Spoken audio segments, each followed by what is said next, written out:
Natural Samoa water, the taste of nature.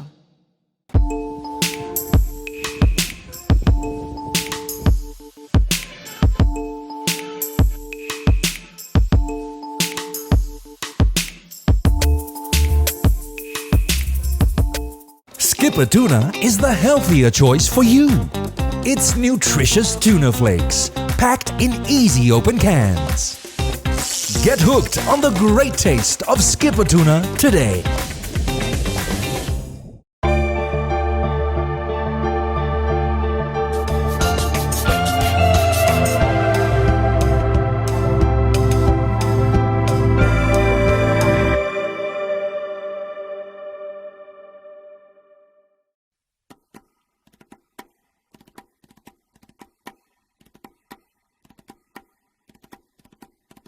Pe foli salamu salau tolu suman tolu olong fai pumua se mea lele uso male mata ngofie pe ano nofo fatasi male loto matasi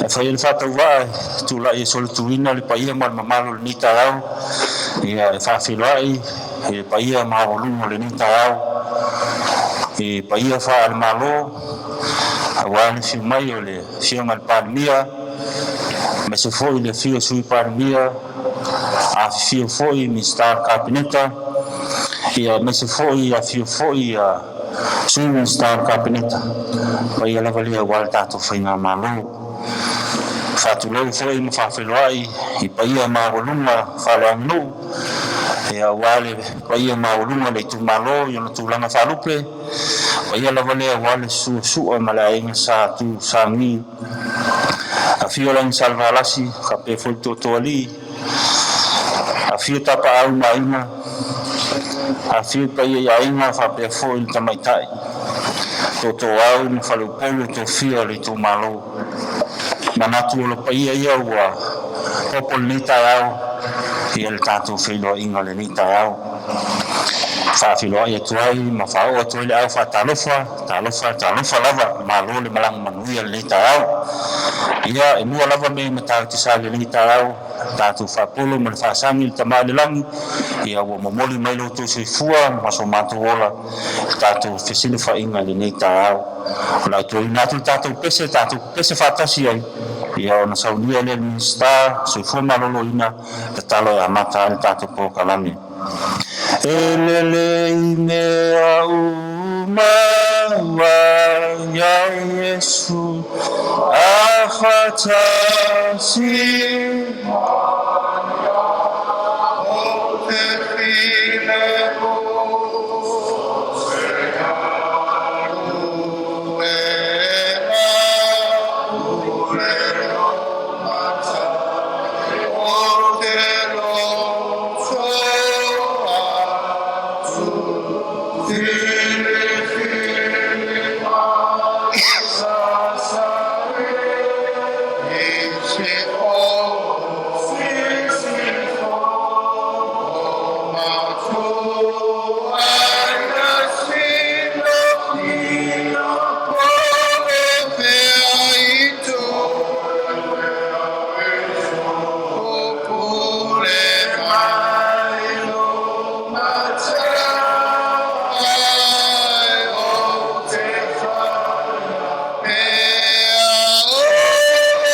Topo tika ole ma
Moyoia,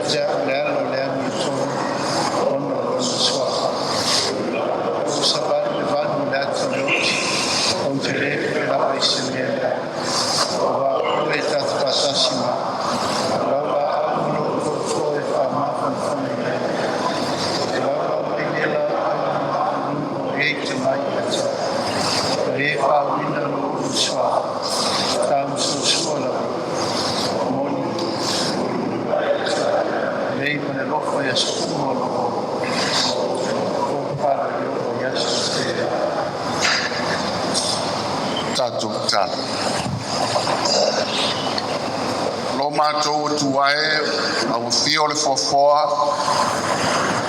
o matou poto le nei aso mai tele tai au le lau tai au e tele aso le lau aso au e momori na mai e soifua o se o matou tu malo pele o pasaleanga numero 2 le foi watali mawatu le fionga le palmira ka peneta instala o lango ma le fainga malo ona matou te mautinoa iai vaenga te tele ala nga te tau ona whatau nu ai whawhitai ana le se noa la ufio ele mawale nei tai au fo o le seta o mau mali e atu o le toi tu le na fo ina matou whamana tuina whawhitai le taulanga e tasi e afe na sau nia lo matou ali paola o ila tau mbaba mamau whaina toi tu whatasi o ila tau te tea o le fo i o toi poto whawhitai le taulanga o maua e so se tangata le avanoi le ola e papabau maua e whaia se le leina e le ngata inuu le ngata i malo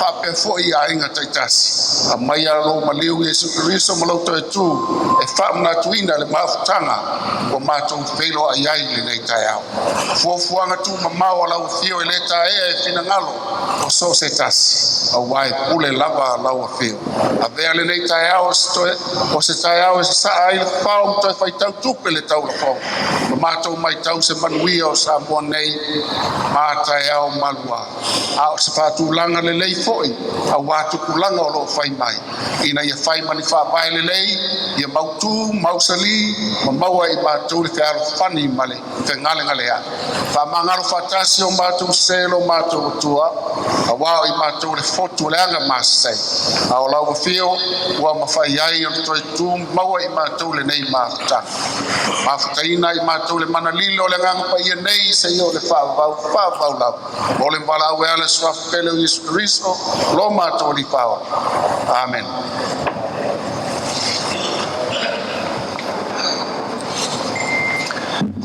Mole le nga whaftaitele le fionga minsta ia mo tausanga fui ia mata il tatu sile whainga le nita au ia in manatu ia o le alafo atu le taitai el malo ia mise fui ia le pai el kabineta o sao atu ia mo le tatu tu malo ia walfa mo le nita au manuia le sile whainga Ia o te manatu lewa maea o na tātou mamuri la palapa o malo. Tātou mamuri foi la u whangaa. O le tū maanga masani lea Samoa. Tāwai papa foi leo le tātou watanu. E mua lava mea na tātou vi ia le tua e lo na lofa me lo na ngane lei. Tō oi manu, tātou maua iau mai o malo. O wafe sila whainga ma mawhutanga e iei le tai au le nei. O le a whai alo leo e whai mawhonga tau mori o le tātou whainga malo whiwhilia. Yo atu le whionga i le sui pārimia, Minista o Kapeneta, Minista Langolango ma le tātou whainga malo. Ia mātou te ofalo whātu ma whātaro whātu le whaia maurunga o le tātou tu malo. Pasale leanga e le tau saili so to wala I malo. E le tau to e fofola fo I se fala. Pe to e si se matala langa. Ai se a o tatou so tanga o tatou mafa wa umana fofola o tatou matua e o mai tai au nei. Mātou leto e apa fo isa ma whaingao pa ia tu mau. Ia o le tātou I tu malo whaasale le anga numela lua. E oi lawa ina vai pa numela tātou ono whainga pitpiringa, whainga parot. Hau whaasale le anga o le ainga. Ma io nao se io nei. Pa ia sau ngata wata pa au mainga.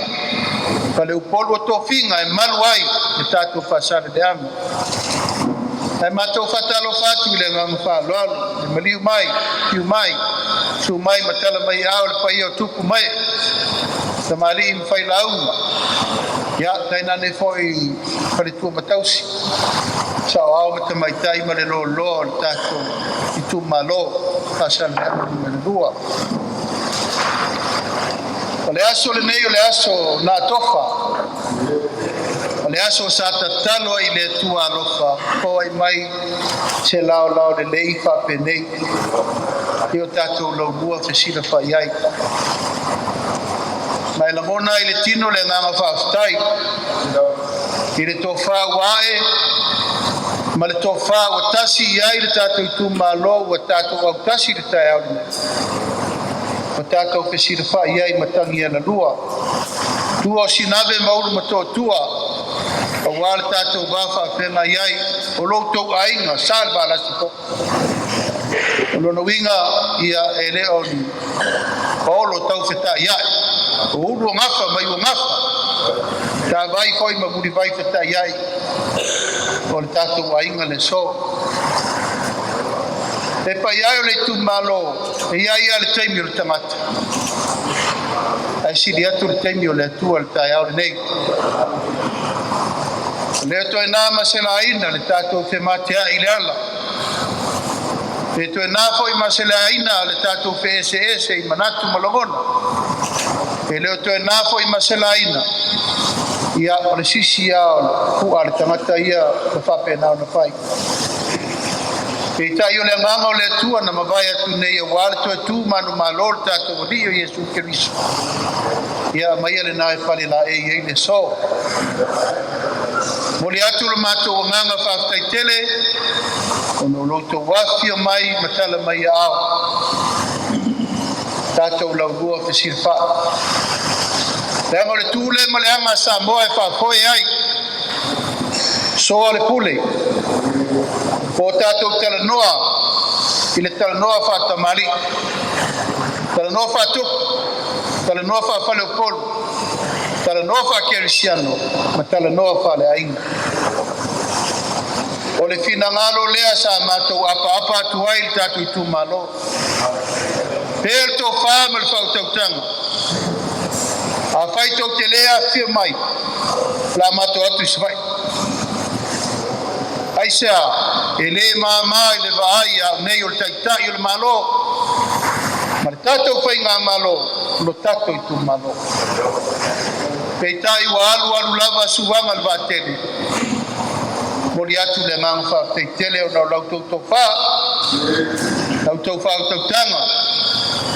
Ia malauto sailinga malo tato keilo ai mai ia pia ile meolo ia to ai no tato fainga malo sa moa wa umana pili tanga ia itu malo mai lima sepuluh sa moa doia tato ren fatali doia lava tato kuyo lea tato wa veia le yuta a faisa salauta ia tonu petai a faisa sipa le lamanga sala le pausanga sala le lamanga por tautai mata palpala to e auto le upenga na lalafu o to sui na ia manvia Samoa o faio malo pa masino mato fatal teriat ina o masi mai for singa tai le wa yo mai o tato tu malo no wapo ai foi fanua sole pule au mana sole pule tato fesira fai le tai tato tu malo pele wale lea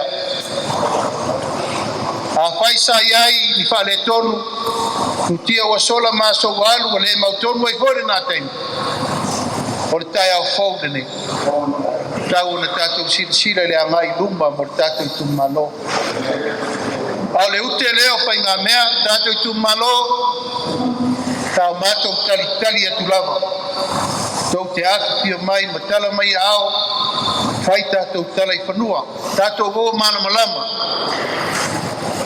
ya wane yo nei ele ai taiao o mea mautu ma mea manino ma mea mana malama ya au le au ta feloa le manuia o fasale le anga no menelua e peio na ia isi tu malo mai lima se fulu al tatu tu uyo lea di ia le tu ale nei taiao tatu feloa ya la leo le mato teliatu le to ia inicio es ta sangal ka peneta to afi mai tato feloa I mani tu malo wani me utupu wani me sa tupu tato fotua il taiao malama le nei tato fesira fa I matala noa tato fa soa mo le alu luma aisia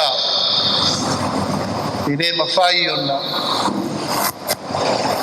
ave ni fa manianga isi tu malo ya ele o fa manianga inicio tu malo ya la leo le tato taiao le ato ya tato tu malo na tu ona nafi wo ya ile tua tato te leto e fia mantua au lo to wa fia mai matala mai ao o fa pine ile a matanga uma sa fua mo tato tu malo a wala io mea ele ma fai na fai tato tala I lunga o penga te fai langi o lungo le ea ele ai tau te fisi de fai lava ele ni pepa na tato masani ai o le fisi de fai e u fata le fata o mata I mata ma fofonga I fofonga o ina e mausali ele tato madua papa mole lumana vea nei avanoa fai leo fai mafonga tau moli o kapeneta ya mese fol fa fonga tapo I mai Samoa ato uma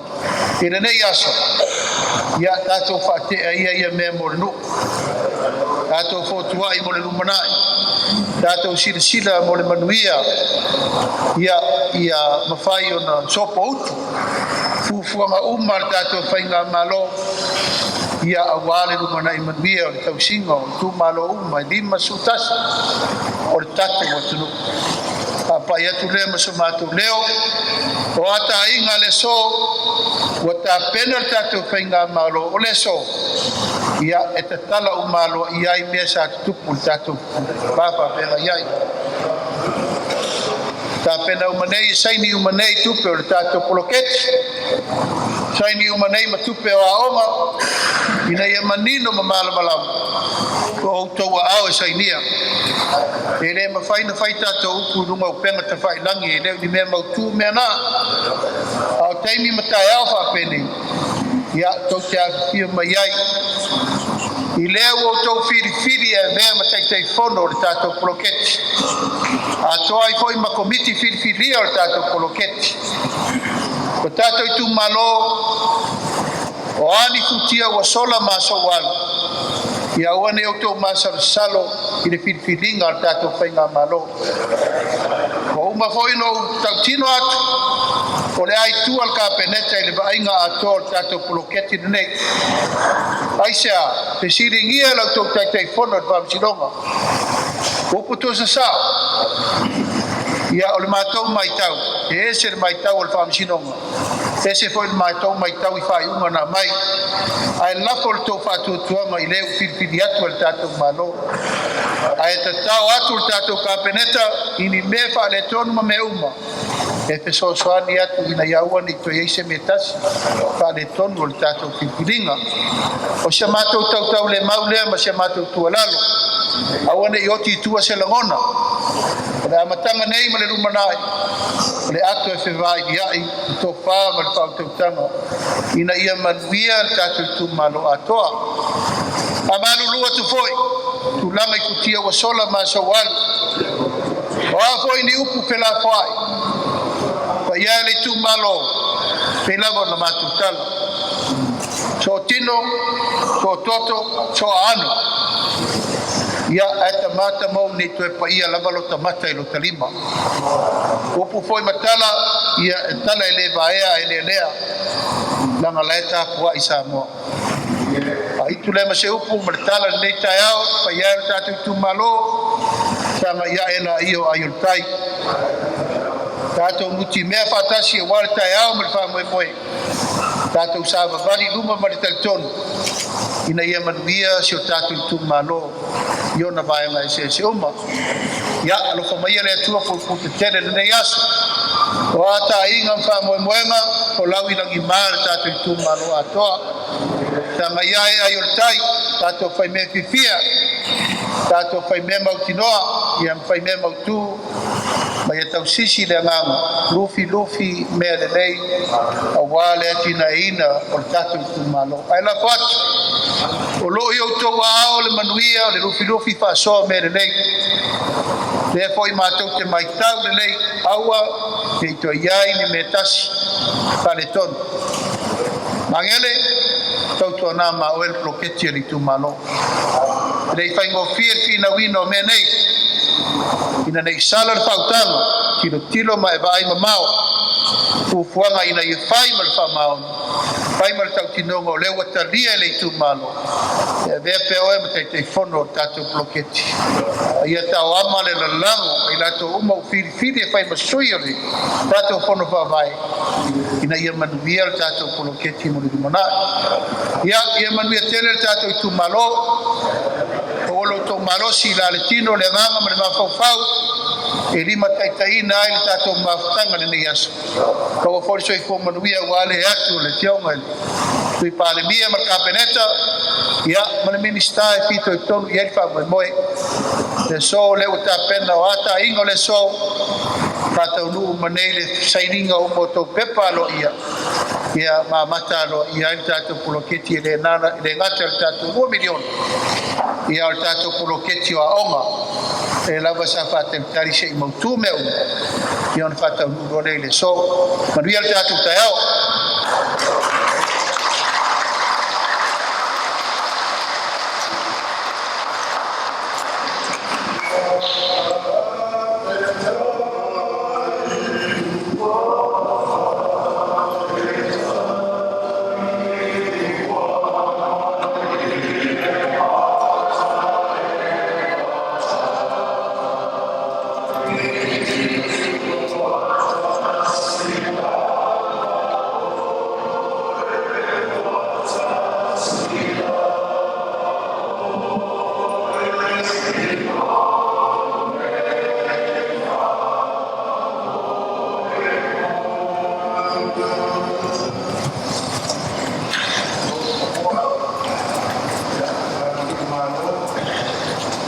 fai kako kala va iva mavea papo mai al manguia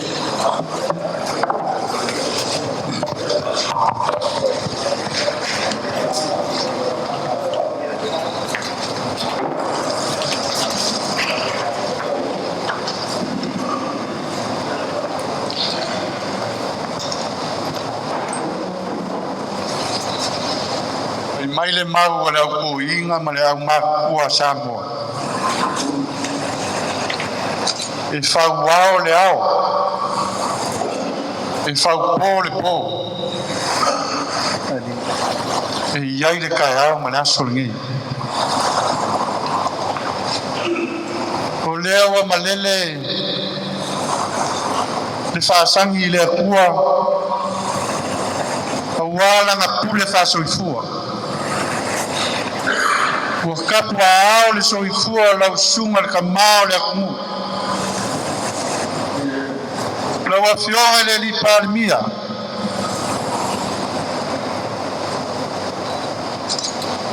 aia le paia le whainga malo sa moa nga poko o lea wai le maoka le ngei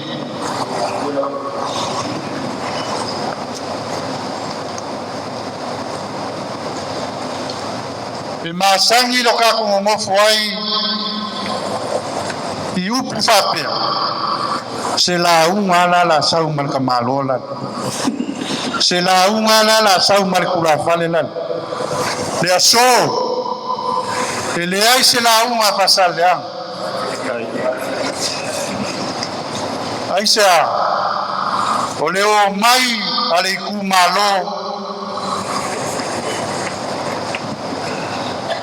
si kausu e se awala i le whainga malo ai se a ua masa e sae le la fala ua masa e sae le la afa a le whainga malo ai se a se ua koe pua le wao kia ia kia mai ai mai le ku malo le ngei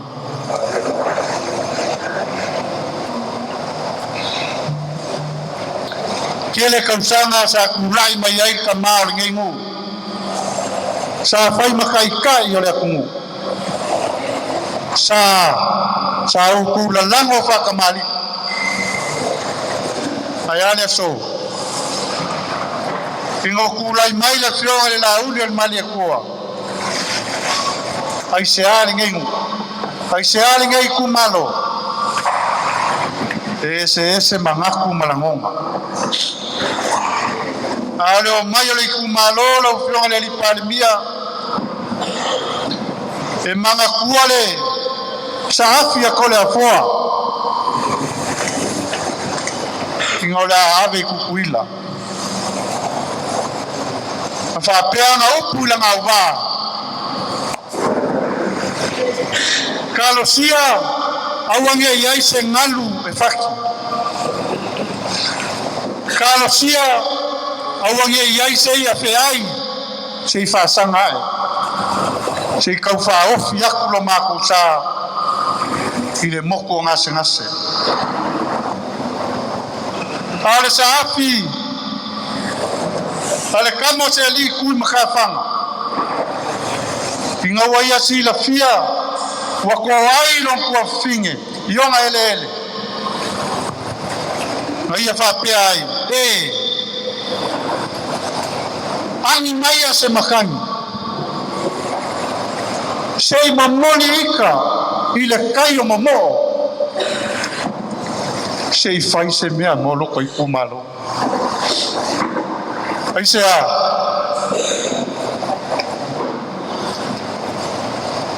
mama sautu makangau nalalafo ile kai o le malo o puai nalalafo le fainga malo sa moa ole aso o maku o mai aku ki fa ko ese yo pilau saula ia ki mai la ia kaya le kuo ta ko maua le loko fa fe mangalo ele le nganga le o penga malo Pau al mesa mako mangaku ayusa molo kapwa. Ai la. Kaya o ngei o kaya o kako sisi le ku o le magu malo. Pe o mako fai a pai kako mo si kaulang o ngei mea. Ngai a ngei ko kula mai mo le rumanga i o le ku. Ai kako mo le loko fa mangalo. Le u fa fonga ku kako fai nga malo. Ia lo aku ngal fa mangal sau mangalo me uma ile rofa male ngale le le ku. Bako ko fa pa ia kulea. Au ngi sa ur ka ele lo ko ta. Ka ko ku malo e mongi le rofa ka ko fa nga malo. Wal ka ko iku malo. Ka mako ko fa pa ia kulea. Ka fe mai e pamua. Ka fe mai e pamua lo sa wal ka ko makanga nia. Sky malo malele lo filongale kamala kumu nung kulele ama lo kumfalwan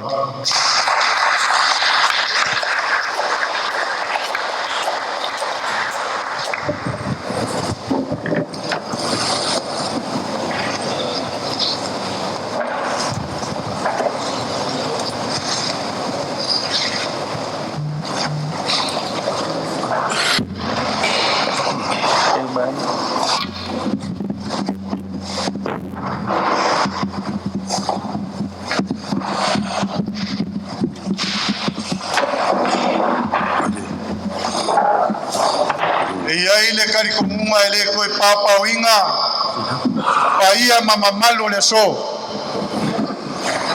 la wa fionga le kamala kumu la usunga le la uli le mali ko maleka ko fainga malo kulelea mala ko falwal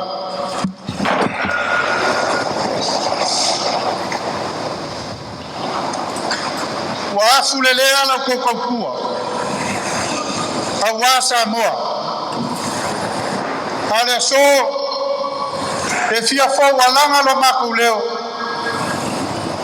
ai pangalea e a fanga ile kaukai maka palapala ole kari ko ngunga le kumalo ngei na mako wo mai awaso mako fa mangalo ai ale so ole malele ale kup ole malele kamali ole sau wanga pale akua mangalo eli kumalo ye pasal yang melelu e uya la fa opea ya kumu mamalo mako fai pule e leo yai le melge kamalua o manga fo ole kumalo la ko kasi wa mai ko fa mal fingalo wa mangel papelo mako kala ele kuwa tamakukal aisa e pele mama mai la ka ku fainga malo do ku kulai mai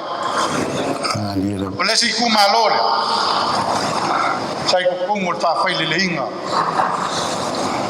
ole ka ku baenga fa fai tamako kam fayak ole ase vai ole ngia yaso au aku ke ave valeinga kapawi or kaku kumalo ela mako kamfaya au foi kafanga pe ko kwanga la ofema ko filau la ofema pil kamala mu la usunga la au del malikoa la ofema el palmia ole yele sa wafa imaoka mamalae ole kumalo pasale angalua de la momolia e fa mangalo ile kumalo nge yo fale ko mo plafo le awa ku ile kwa taile pavalo sinisile le fingo kai yo malo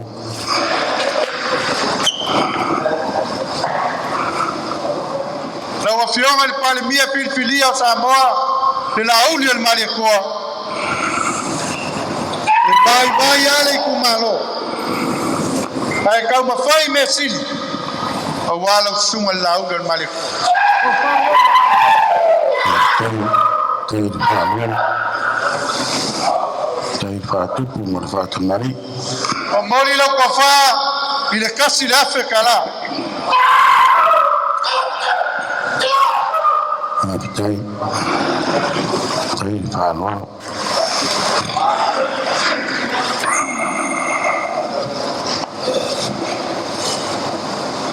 E iai le kai o le maukafongo i whau.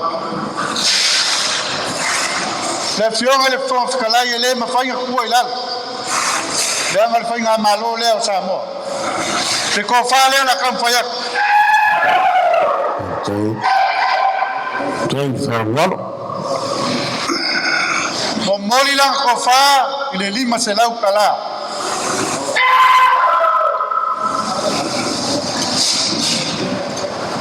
Whatupu mo whatamari i pere tu malo. Whawhekai le whilinga lau fionga le li palemia. Ko e mangaku a wā. Le fionga ia muripola. E whai mausoa i le ngā luenga. Lau fionga i le. Ko mai kai sui palemia. Malo whai le whai. Lau ko wha leo la kampaya. Tana tu pai le pulu maleu. Wan pai le tu malo. Mo moli lau ko wha i le 5 se lau kala.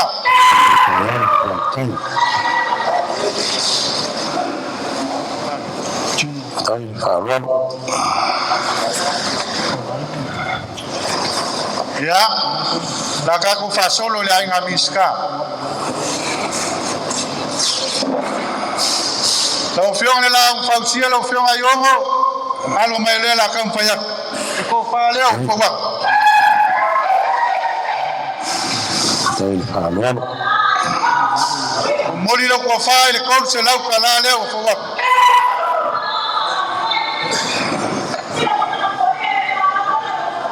Te whatupu ma te whatamari.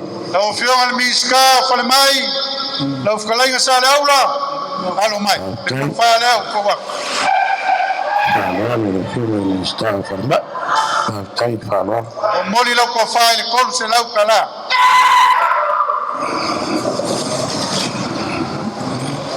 Tai whanua. Lau fkalainga le ulmoenga. Lau fkalainga sulai o lau fionga le miska pa msingonga ko fa leo kamfaya. Tai whanua. Moli lau ko fa le kol se lau kala. Tai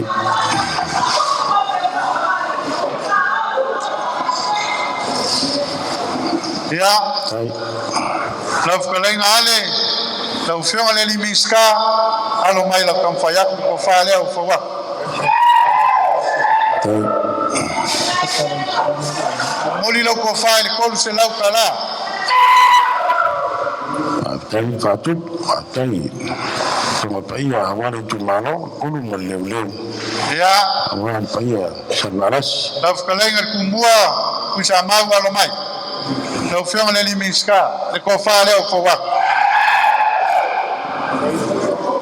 Tai whanua. Lau sunga fata o moli lau ko fa le kol se lau kala.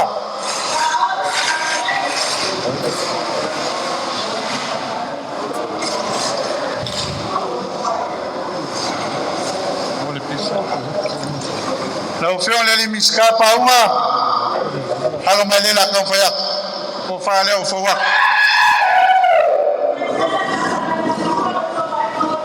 Mo moli lau ko fa le kol se lau kala. Tai whanua.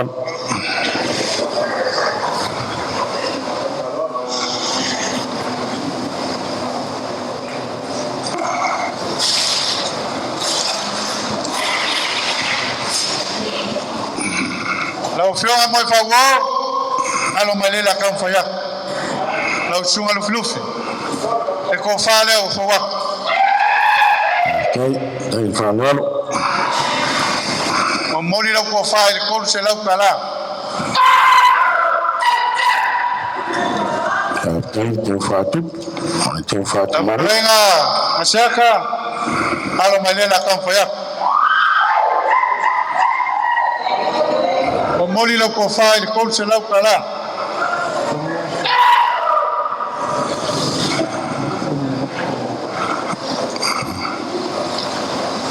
Tai whanua. Lau fkalainga masinga lupe lau fionga le li miska le ko fa leo fo wa. moli lau ko fa le kol se lau kala kai kai fanaro ai fa kamari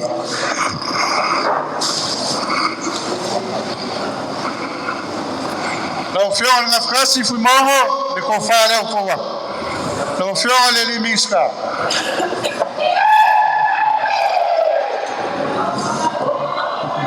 moli lau ko fa le kol se lau kala kai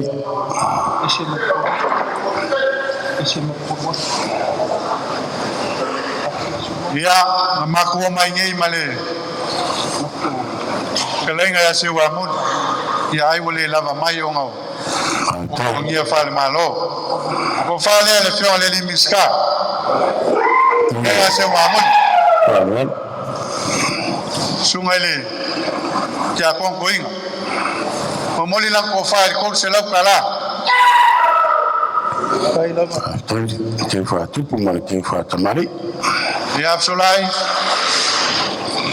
eso so ang mai pila nga miska pamol mol ko ai se misi ya nga waleva ko after to filan le stala foi sala afkai de pamga fio ngale foi sala la kan fa ko fa le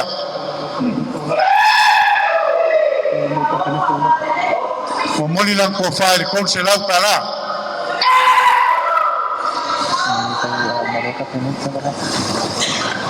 Frantai ya tu final ya maya kabinet ya ususunnya tu merangan itu berfalat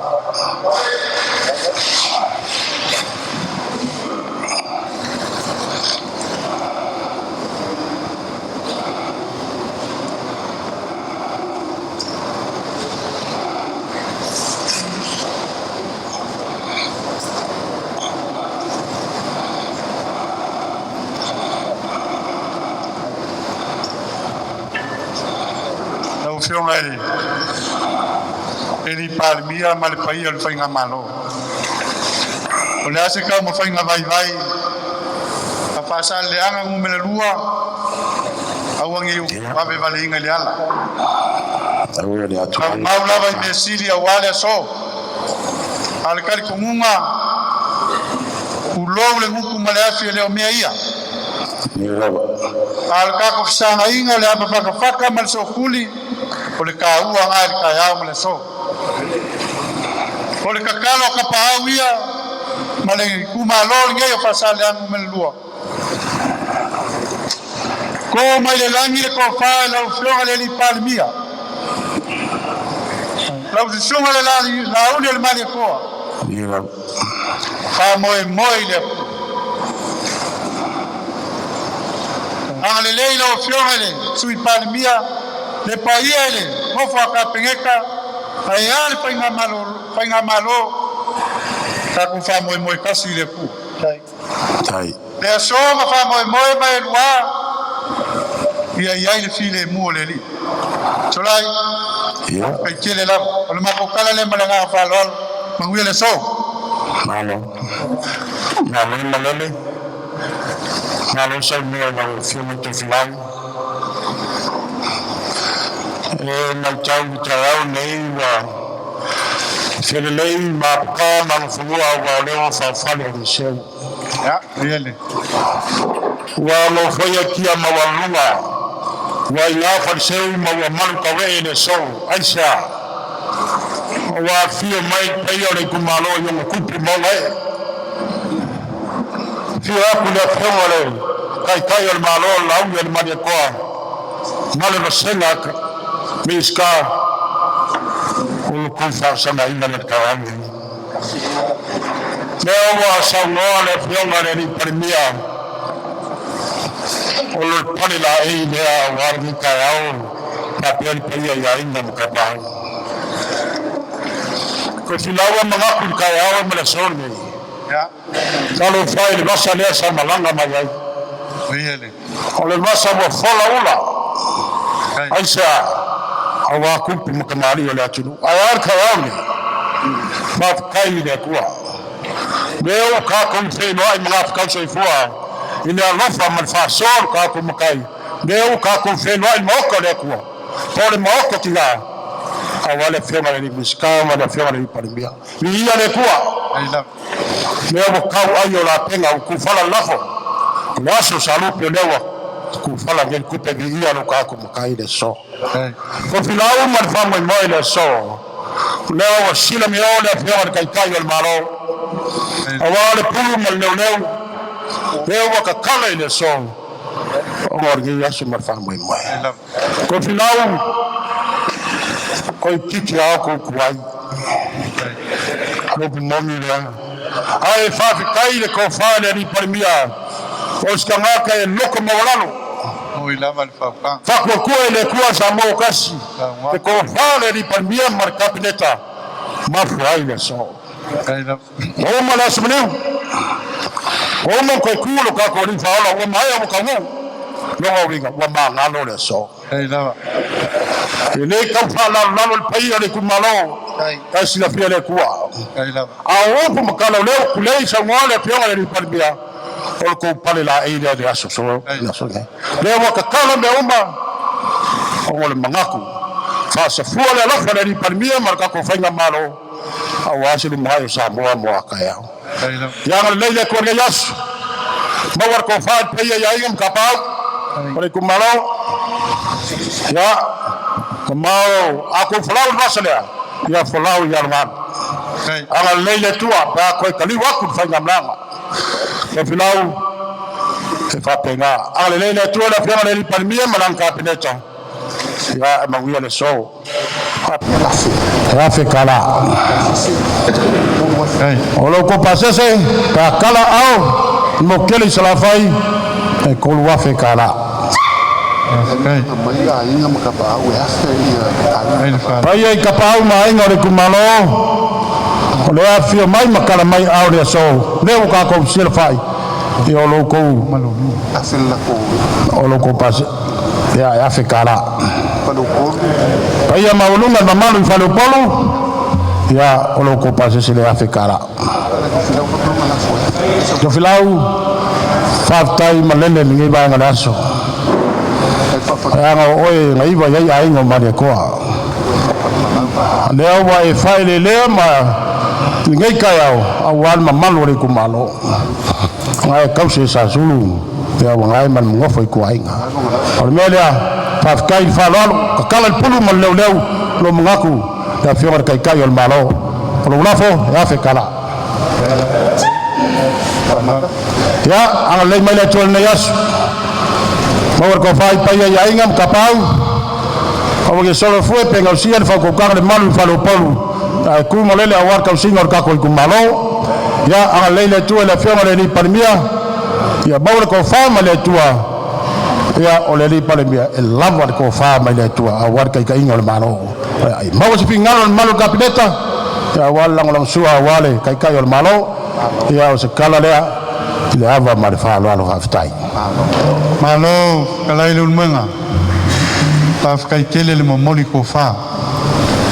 Te yang mako fa yang mai le mafanga yo mako lo. Le uminga sa mako kala le so. Ai ai kar kunga e ngo fa yaku kai mi sola. E yaki disi. E uya na pa ko valu. Ya awe. Ka fa ka wang ai lo ka ko ngo fa. Wanga ila fiunga to filau. O moli o la fo le lua se lau kala. Tai na kamu Ya, oleh ka ko ki fa ka se ma fiona mi skala lang. tai Na ka fa yaku ngai la ku seling. Ko fa le o fa wa. Te fiona yaku mo fo o. Ma lo le lo ko ko. Ta kai mo le. Ta fainga. La fiona ko fua. Alo mai le la ka fa yaku.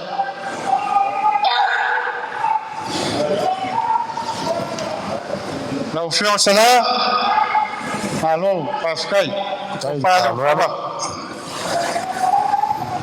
le ya la fiona bui. Paskai kele. Ko fa le o fa wa. Ya le file mo le li ngai ya. Fa o pena inga ko fa poko la fiona kai kai alo. Ai mai se lo ka ko fa nga malo. Auale lufi inga o kamawa inga o Samoa. Ela mako foi male mali lio mako lo manguia le so. Aftai. Ya. Aftai no manatu. Saya safainga fai pule ia po mi stala ngolango foi. Ya wal nei ta aftai tele to flau. Sila fonga le tua, fonga ya tu malo. Awale nei ta fo aftai. Ya le. Ape se vaita le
Matou moli mawina fatasi ile nei tau fo. Ele lei lava leali. Fa malo pule wa e tuina fatasi ia le matou fainga malo e te nane le tapo inga Samoa. Awa o leo matou tu fatasi masio matou tu malo fasal le anga numero lua. Au mai alo file mu le na leo ina ai I matou. Iso se tafa o matou ngā luenga o matou ngā lue fatasi ai. Le file mu e pule ai Samoa atoa. Ina ia matou matata o maava mi ngao I lawa fio. Mafutaina I matou pe ato e tali watu le whainga malanga lo tu malo. Mua au muli au. Tau mia pe au le vasa ina ia tau nuu ia la whanga mafio anga e maise le tapua inga ale tu malo. Whafo I pea lo vi inga. Wa matou tatalo maole le swafo I sukeriso lo matou ali whaola. Amen. Talo leo wa maea sa wila wa ako kangi ko il kako fa mo kaya male aso ya ko modi kulava le ngang fa ke kele fa lo alo kako kumalo ele o parpala malo le so o le saili o mau malo no fusi le fago malo o guar kako kumalo o le ale faku fogo ko ko ile so o le makanga le lei nga mo lumanga e lava sa mako kala ke mo solar ka ko kumalo ya o mabaya ku basa o ke furi kuainga mabaya fo ya ku basa o ke min ka ko ke make e yor kaya o ko ngei o ui mangalo me uma ile lofa o le kua o war ka ko fa mo moi au isa mako mau mai la balanga ka kau pengo ko wa fio mai e fa mau ku sangi nga lima or ka ko fa mo moi ai ko kele ko ku va ku se vai o le wa ka penga mai le official lo yesili manam ka nga luenga o kinga ka mai kai e sangi ngei le so lo ko se lengi or ka ko prokeki o vidionga mai firikana mai ia po ai sui or ka ko fono fa vai e fai ma sui le ku malo sengi alo ia ngei ma makalo I ro ngei ka penanga me uma nga ko ka penga uma yai lo ngalua e or ka ko polo keki mo aonga por fai nga fo le wa yai e ave uma ilalo le fongo fa vai la ko ke lufi inga fa mo ngei inga ia uangi ko ese me kasi ko fa le ko o longo winga e ka kaunga ia ile kusikupe fo ar ko fongo fa vai lalo a oma ia e sengi ia kai fongo ia mapura onga kai kasi tusi e la tau ia wa tau tongi e sainina ia marianga tau tupe le tumalo Ya fia mai kala mai au.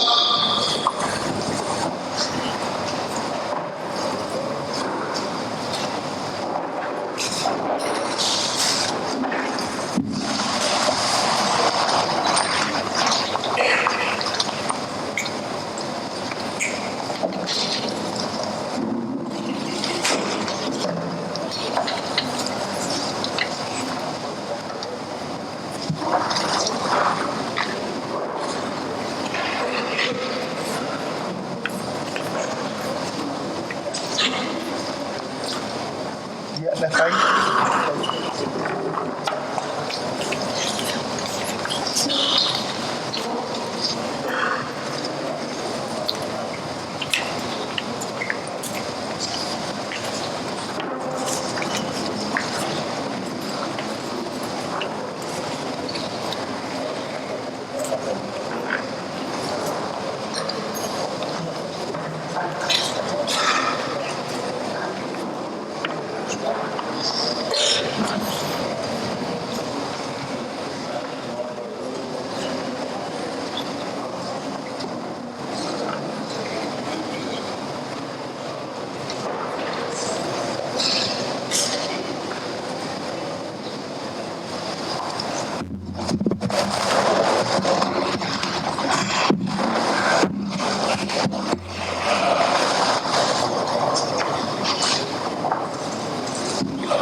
o se fia tatu tu malo o tatu vanga tu pele tasi te simale valo miliona o lo sainina o mai ona ia ia poloketi wala tongia ia e fatino ai mo atina e tu malo le foi e tono male o kalame o le te foi o fa na ia onga se lauli masfulu tasi na po kalame o lo fa mo mua i tatu vanga tu pene ia fatasi maniso tatu poloketi ia o mona la tongia le tu malo ia ia inga la tatu poloketi a mai o tatu tasi male valu le mo mo na fam tu atu ia le fitu supa sene ele tu ina tu atu vanga tu ia ma fam mo ia mo na fa ngal vanga tu pe mo mo reporting mai tonu ia ona fam tu atu le vanga tu pe mo moli o nga solonga ngal tatu poloketi ia all time before yo lo le to tele masino to nei pa inga ia o le tulanga tatu ngalue fatasi e foi ni vanga na mi so so an tatu tanga luanga ia o lo avno tatu ofisa na fa lalo